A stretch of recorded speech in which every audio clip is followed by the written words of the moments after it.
Buenos días, buenas tardes, buenas noches, dependiendo de dónde estés y cuándo estés decidiendo escuchar este podcast y este videocast. Es un placer estar aquí con vosotros de nuevo. Soy Jesús Ubizquierdo y, como siempre, vamos a hablar de futurología empresarial. El caso de hoy es muy interesante, el tema, principalmente innovación y cómo aplicar innovación en tiempos revueltos. Y cuando digo tiempos revueltos, lo que hemos vivido todos hace 2 años, una pandemia.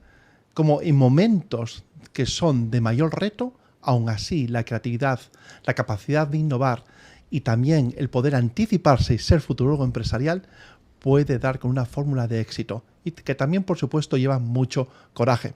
Y para eso, hoy tenemos el formato de entrevista y tenemos un invitado, Javier Gastón, fundador y CEO de Democratest, una empresa que nació en pandemia y que tuvo un gran éxito y que tiene planes muy interesantes. Lo más interesante de Javier es cómo fue capaz de innovar, ver la oportunidad, anticiparse, aplicar esos ingredientes de futurología empresarial y, por supuesto, hacer frente a ese elemento con el cual vivimos hoy todos los emprendedores y los empresarios, el tuna, ese mix, esa fórmula de turbulencia, incertidumbre, hipernovedad y ambigüedad. Y Javier fue capaz de hacerlo. Javier, hola, ¿cómo estás? Hola, muchas gracias. Gracias, Jesús, por esta presentación. Qué bueno tenerte aquí. ¿Nos conocimos en pandemia? Sí, nos conocimos en pandemia, efectivamente, sí. Estábamos en un espacio donde nos dejaban estar al aire libre. Exactamente.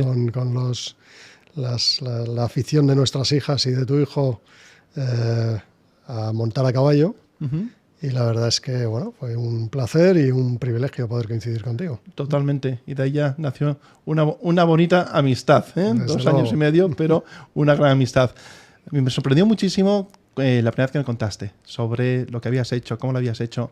Y en ese momento, además, estabas explotando, ¿no? Pero antes de empezar a ver los ingredientes que te llevaron a ese gran éxito que ha sido Democratest, me gustaría que nos contases un poquito de quién es Javier hoy. ¿Cómo definirías a Javier Gastón hoy?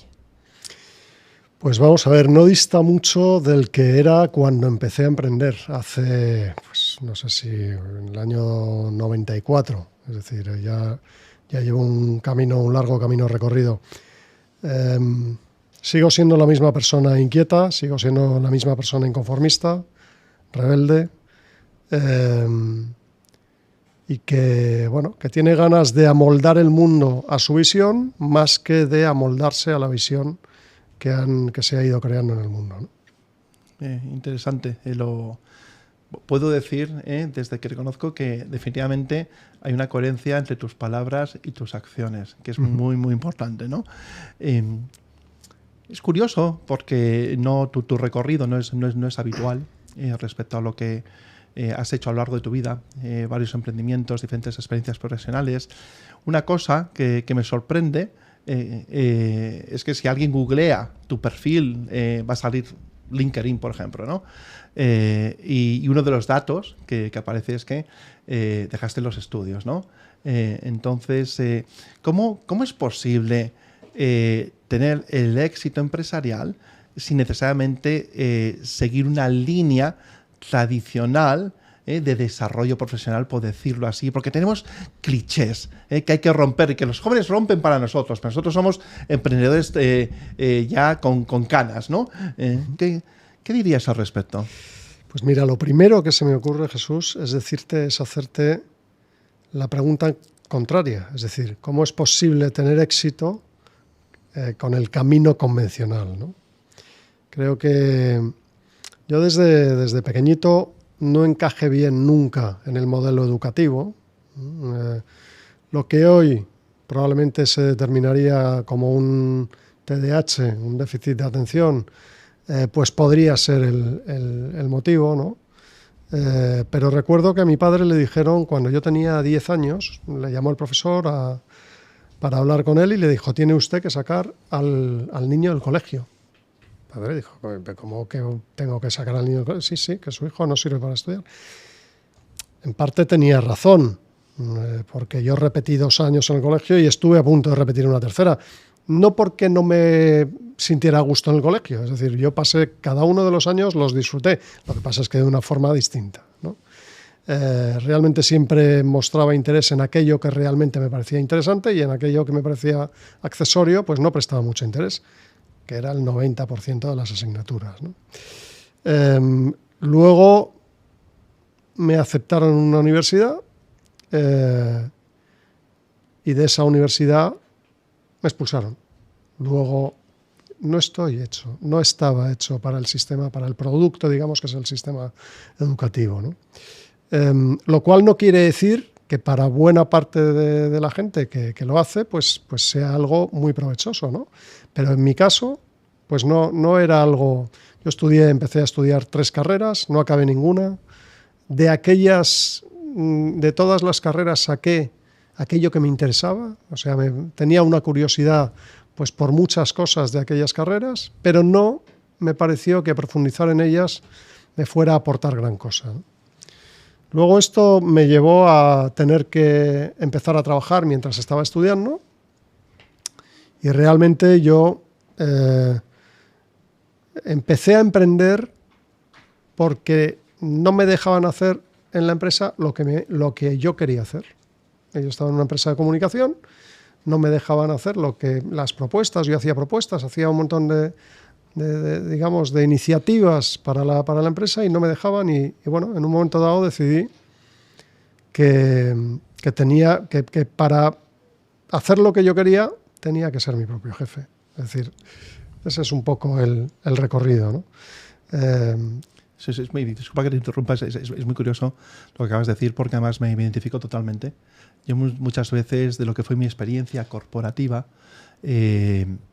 como empleado y después mi etapa emprendedora, me pregunto si realmente lo que aprendí para tener éxito como emprendedor durante mi etapa de empleado, cuál fue el mix de best practices versus worst practices, mejores o malas prácticas, que es más que qué era lo que tenía que repetir, qué es lo que tenía que evitar.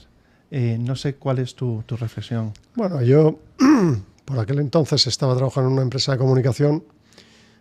Yo me fijaba mucho, yo absorbía mucha información, pero no me dejaban ponerla en práctica, ¿no? Y eso me generaba mucha frustración, pero luego a la larga, digamos, con el paso de los años, cuando tuve que contratar a esta misma empresa de comunicación porque teníamos un proyecto que requería de mucha comunicación, yo recuerdo que ya por fin pude poner en práctica aquello que no me dejaban poner en práctica, ¿no? E incluso innovar en algunas cosas que luego ellos utilizaron a posteriori, digamos, en su forma de hacer las cosas, ¿no? Pero como digo, es quizá una forma de ser rebelde, inconformista y con ganas de amoldar la realidad a mi visión en vez de yo amoldarme a lo ya establecido. A lo ya establecido. Uh-huh. Romper moldes, ¿no? Que eres especialista. Vayamos metiéndonos en la entrevista. Hemos hablado un poquito de lo que es justamente de tu etapa como empleado. Una de las cosas que a mí muchas veces me gusta recordar, sobre todo a los emprendedores, es un poquito lo que llamo la paradoja del descarrilamiento emprendedor, ¿no?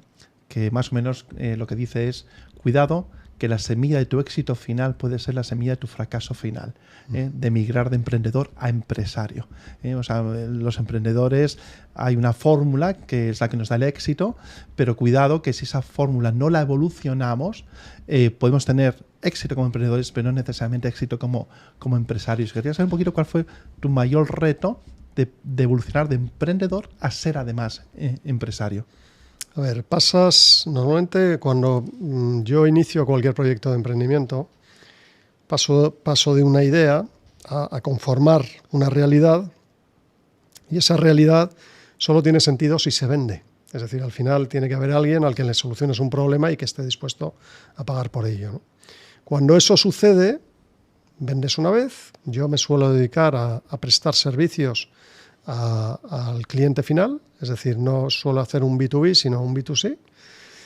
Cuando vendes una vez tienes que evaluar si lo puedes vender 2 veces, 3, 4, 10, 20, 30, 50, etcétera, ¿no? Llega un momento en el que esa iniciativa, que es muy estimulante, y ver crecer enormemente la empresa en los primeros meses, porque vas multiplicando el volumen, o sea, la proporción de crecimiento de la empresa, ¿no? Partes de cero y de repente, pues si tienes 50 clientes, pues de 1 a 50 clientes son muchos clientes. A lo mejor en facturación son pocos, pero son muchos, ¿no? Y llega un momento en el que tienes que incorporar a gente que te ayude, tienes que ponerte la camisa, digamos, de empresario, ¿no? Tienes que seleccionar a personas, tienes que pagar a personas, tienes que hacer que las cuentas cuadren, tienes que contratar la parte contable también, porque evidentemente no puedes jugar a ser todo a la vez. Eso es, una buena orquesta. Y bueno, en ese momento es cuando te das cuenta que ahora ya hay que ponerse la gorra de empresario y decir, bueno, vamos, ahora tenemos que hacer las cosas con formalidad, ¿vale? Porque al final, pues o tienes un orden en el emprendimiento o puedes quedarte sin dinero para pagar las nóminas, que no hay nada peor, es decir, es una de las cosas que puede dar al traste, digamos, con la iniciativa. Es el peso de la mañana, ¿eh? A mí realmente, o sea, las mañanas, sí, diría, y sobre todo a final de mes, en ciertos momentos como empresario, el peso ha sido, por lo que he necesitado una ducha, claro, es cuidado que tengo que pagar unas nóminas y que hay personas y familias que dependen de mí. Sí, por eso es importante dimensionar bien el camino. Dimensionar bien el camino, quiero decir, quizá una de las partes más importantes de cualquier empresa es la caja, la tesorería de la empresa, ¿vale? Y no prestarle atención, además, es una falta de respeto al proyecto en sí, ¿no? Hay que tener mucho cuidado, saber que siempre tienes, porque si no vas a ir siempre a rebufo de la situación. Y si tienes la visión de armar bien las cosas desde el principio, pues te va a permitir centrar tu atención en el crecimiento, no en la supervivencia, ¿no? Y bueno, para mí esa es una de las claves del emprendimiento. Bueno, vamos a Demócrates, ¿eh? De año 2020. Yo me acuerdo que yo estaba, como es habitual, entre Santo Domingo y Madrid ese año. Me acuerdo cuando cierran Madrid, que creo que fue un 13 de marzo, yo estaba aquí en Santo Domingo. Y bueno, pues yo creo que en ese momento realmente todos los empresarios hicimos lo que teníamos que hacer, que irnos a los planes de contingencia. Cómo cuido de la gente, cómo cuido de la familia, cómo cuido de quienes pueda cuidar, ¿no? Inquietudes que estoy seguro que tú las pensabas y las reflexionabas de la misma forma, porque además tenías empresa en aquel momento en otro ámbito que estaba funcionando. Pero en medio de todo esto, ¿no? En medio de lo que es el miedo y la inquietud colectiva, tú decides nada menos que lanzarte, ver la oportunidad. Cuéntanos de la revolucionaria Demócrates, de ese inicio. Pues mira, efectivamente yo tengo una empresa jurídica también, con un modelo de negocio muy particular. Y cuando escucho al presidente de nuestro país decir que al día siguiente nos tenemos que quedar todos en casa, a mí no me preocupó en exceso en ese primer momento. Más allá de decir, bueno, es que no puedes parar un país, esto es un drama, va a ser un drama económico, ¿no? No me planteo un gran problema porque yo mi empresa teletrabajaba ya toda desde hacía unos meses. Y entonces dije, bueno, pues... Pero luego caí en la cuenta y dije, claro, mi gente teletrabaja desde el punto de vista operacional, para mí no significa un gran cambio, pero es que cerraron los juzgados. Yo tengo una empresa jurídica, vivo de los resultados de los procedimientos judiciales que llevamos a cabo y cerraron los juzgados y entonces de repente dije, ostras, sí me afecta y mucho me afecta, ¿no? Lo primero que traté de hacer es resolver el problema de tesorería, es decir, bueno, vamos a pasar unos meses sin ingresar, tengo que ver hasta dónde llego y si no llego, ¿cómo resuelvo ese problema? Eso fue el primero o segundo día. Más o menos armé el proceso y luego ya lo siguiente fue tener una percepción muy de estado de guerra. Es decir, nos conectábamos la televisión, nos conectábamos a internet, muertos por todos lados, prácticamente un estado de excepción, un tema bastante global, es decir, esto era una guerra, un estado de guerra, digamos, en todo el planeta. Y de alguna forma dije, Javier, reacciona, ¿no? Porque dije, aquí hay dos opciones, o quedarse debajo de la mesa esperando a que pase el temporal, a que silben las balas y no te dé ninguna, ¿no? O puedes hacer algo para tratar de ayudar en una situación donde no había mascarillas, no había test, no había respiradores. Tuvimos una iniciativa excepcional desde el punto de vista personal de todos los que participamos en ella, que fue una donación de respiradores a hospitales públicos que duró 3 semanas, donde hicimos una captación de crowdfunding donde se captaron 850.000 euros y se terminaron donando 110 respiradores, cuando no había respiradores en el mercado. Nadie vendía respiradores, pero nosotros encontramos la fórmula de traer respiradores de otros países que estaban en almacenes de segunda mano, que todavía tenían la oportunidad de prestar algún servicio durante un tiempo, ¿no? Eso fue, yo recuerdo que me incorporé a ese proyecto de donación de respiradores hacia el día, vamos a ver, el cierre fue el 15 de marzo, el día que yo me incorporo a ese proyecto sería el 20-21 de marzo. Sí, el 15 de marzo, viernes, ¿no? Sí. Fue el cierre, sí, no 13, 15 de marzo. Sí, algo así. Sí, algo así, sí. Se empezaron a traer los primeros respiradores pues muy pronto, porque reaccionó la gente de la organización a la que tú y yo pertenecemos, de EO, pues reaccionó muy rápidamente, tuvo la percepción de vivir también algo muy, muy significativo, ¿no? Y tratamos de aportar todo nuestro granito de arena, conseguimos eso, y mientras tanto yo en ese interín también estaba diciendo, vamos a ver, Javier, tiene que haber algo que puedas hacer para que tratemos de resolver este problema lo antes posible, porque me está haciendo daño, porque tengo personal, me voy a tener que endeudar para pagar nóminas si esto pasa más de X meses y esto es va a ser un problema muy gordo, ¿no? Y dije, bueno, ¿qué es lo que falta? Faltan mascarillas, yo no sé qué hacer con mascarillas, no tengo un trato con China ni con los principales proveedores de mascarillas. Digo, bueno, pero identifiqué que había una cosa que era importantísima, y es que esto era una enfermedad que se transmitía a través del aire o de lo que fuera, y que había una cosa que era importantísima, y era la detección temprana. Y la detección temprana se hacía con una prueba, una analítica que se hacía en los hospitales y en laboratorios clínicos, y no estaba disponible. El hecho de que no estuviera disponible es porque no había prácticamente reactivos. Al no haber reactivos, el que quería identificar a través de estas pruebas si tenía o no tenía el COVID, que en esos días era sinónimo de fallecer, ¿vale? O sea, si lo cogías era sinónimo de fallecer.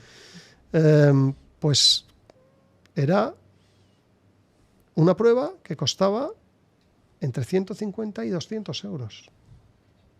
Dije, ¿estamos locos? Yo pensé, si este es el modelo, vamos a fallecer todos. Apaga y vámonos, claro, directamente. Vamos a cogerlo todos y vamos a... Entonces, bueno, empecé a trabajar migrando mi modelo de negocio jurídico al mundo de las analíticas especializadas en COVID, ¿no? Se dieron una serie de circunstancias de casualidades, porque nadie del sector farma estaba dispuesto a dejar pasar la oportunidad de seguir haciendo un auténtico dineral a través de estas pruebas, ¿no? Y encontré una empresa, por el contrario, que tenía una gran cantidad de reactivos y que no era capaz de ofrecerlos al mercado, ¿no? y monté un esquema, digamos, de prestación de servicio premium en todos los sentidos, desde la toma de muestra a la logística, a la analítica y luego la entrega de resultados en tiempos muy rápidos, porque además había ventanas de hacerse la prueba y ventanas de validez de la prueba, etcétera, de una forma pues que además permitía comercializarlo a la mitad de precio que el precio más barato. Y yo recuerdo que en aquel entonces me hacía mucha gracia porque hice un posicionamiento. En aquel entonces hay que recordar que estábamos todos encerrados en casa y que nos comunicábamos vía WhatsApp, fundamentalmente. Sí. Pues hice un posicionamiento vía WhatsApp, envié a una serie de grupos donde yo estaba, y dije, oye, mira, que he sacado esto. Y yo recuerdo que aquello empezó a viralizarse y me llamaba gente que yo no conocía y me decía, oye, mira, es que he visto que estáis comercializando esto a 60 euros, pero ¿son de verdad? Digo, sí, claro, y además los mejores reactivos del mercado. Y me preguntan, pero ¿y cómo los puedes vender a la mitad de precio? Digo, la pregunta es errónea. No deberías preguntarme a mí por qué los puedo vender a la mitad de precio, sino por qué el que lo vende al doble los está vendiendo al doble. Digo, porque yo te puedo garantizar que es la mejor analítica del mercado, ¿no? Entonces, bueno, fue una experiencia curiosa, ¿no? Y quizá también un instinto de supervivencia, ¿no? Porque dices, esto mata a cualquier empresa, es decir, un proceso de estas características. De hecho, digamos, aquellos préstamos que se obtuvieron para sobrevivir de aquella, los estamos pagando todavía, ¿no? Y dices, bueno, pues es que es supervivencia, pura supervivencia. Yo no me metí debajo de la mesa. Decidí, bueno, y también pensando, en todas las guerras hay oportunidades, ¿no? Sí. Entonces sí hay que saber aprovecharlas, pero yo pensé que había que aprovecharlo con dignidad. Es decir, no aprovechándote de ello, sino para resolver un problema. De hecho, lo que sucedió después es muy particular, porque nosotros queríamos resolver el problema de la identificación del virus para evitar que se propagara. Pero automáticamente el miedo pasó de país en país y de repente empezaron a pedir certificados para volar entre países. Se abrieron las fronteras y pidieron certificados. Yo sufrí eso. Y eso fue pasamos de quiero identificar para poder cenar en Navidades con mi familia, quiero saber si tengo el COVID para poder irme a cenar con mi familia en Navidades, a tengo que viajar y necesito un certificado. Y eso que parece fácil, certificado, al final nosotros emitíamos unos certificados con la analítica, con el resultado de la analítica. Esos certificados hubo que blindarlos, hubo que hacer códigos QR, hubo que, claro, el país quería saber si era un certificado válido, por lo cual tenía que haber una trazabilidad convirtiéndote en centro notificador de las autoridades sanitarias, que eran las que gestionaban esos certificados en realidad, ¿no? Y luego hay que pensar también que nosotros llegamos a hacer casi 1 millón de analíticas, 1 millón de certificados. 1 millón de certificados significa, y en un plazo de 1 año y medio aproximadamente, ¿vale? Significa que todo funcione perfectamente. Había días que atendíamos a 13.000 personas en las clínicas. 13.000 personas. Y eso es de una complejidad tecnológica importante. Es decir, que no se te caiga eso, que a lo mejor entraban 10.000 personas en los mismos 5 minutos a ver, es decir, a consultar, porque llegaban las épocas de viaje y se metían muchísimas personas. Se te caía la plataforma y estabas 3 horas para conseguir volver porque claro, seguían las 10.000 personas intentando hacerlo. Era un drama. O sea, y bueno, esto al final son, como te digo, o sea, 1 millón de certificados. Había días que tratábamos con 13.000 personas. Son 13.000 certificados, 13.000 facturas, todo en regla, que la contabilidad cuadrase. Bueno. ¿A qué volumen de test llegasteis? Hicimos, por ejemplo, en el 2021. En el 2021 yo creo que hicimos unos 600.000. En el 21 Hicimos alrededor de 600.000. Alrededor de 600.000. Sí. Muchas gracias por acompañarnos en este episodio de Futurología Empresarial en el que hemos tenido a Javier Gastón, fundador y CEO de Democratest. Qué interesante, tan interesante que hemos decidido emitir este episodio en dos. Hoy es la primera parte que acabáis de ver y en el próximo episodio tendréis el final de esta entrevista. Muchísimas gracias por estar aquí. Si queréis seguir construyendo el futuro de vuestra organización, no dejéis de visitar mi página web, jesusubizquierdo.com, donde podéis encontrar lecturas, enlaces, diferentes elementos que os pueden ayudar justamente a construir ese futuro. Y por supuesto, el podcast, ya sabéis, Spotify, Audible, también Apple Podcast y por supuesto el videocast en YouTube. Es un placer teneros aquí y espero veros en un futuro cercano. Gracias.